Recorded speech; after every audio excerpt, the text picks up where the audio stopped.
আসসালামু আলাইকুম। রংপুর শহরের ভিতরে কুকরুল বিলে যখন মাছের টিকিট ছাড়ে তখন একটি উৎসবে পরিণত হয়।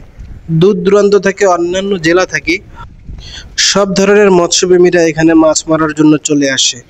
এরা যখন আসে তখন খাবার দাবার তারপরে থাকার সব ব্যবস্থা করে আসে। এখানে টিকিটের মূল্য থাকে 1500 থেকে 2000 টাকা। মাছ ধরার একটা নেশাই আলাদা। যারা এখানে মাছ ধরার জন্য আসছে তারা অনেক সময় বাস ভাড়া করে নিয়ে আসে, অনেক সময় মাইক্রো ভাড়া করে নিয়ে আসে। গ্যাসের সিলিন্ডার, চুলা, থাকার ব্যবস্থা ওরা এখানেই করে নেয়। এই বড়শি দিয়ে এভাবে মাছ ধরাটার একটি বড় ধৈর্য লাগে, সেটা হয়তো সবারই নেই। আর সবার এভাবে মাছ মারতেও পারে না। মাঝে মাঝে যখন মাছের টিকিট ক্রয় করে এখানে অফার দিয়ে থাকে, যেমন লটারির মতো, যে সবচেয়ে বড় মাছটা এখানে ধরবে তাকে একটি মোটরসাইকেল দেওয়া হবে। আপনারা কে কে এই বিলে মাছ মারছেন দিন ও রাতে আর বড় মাছটি পেয়েছেন অবশ্যই কমেন্টে জানাবেন আমাদেরকে। ভালো থাকেন, দেখা হবে পরবর্তী কোনো ভিডিওতে।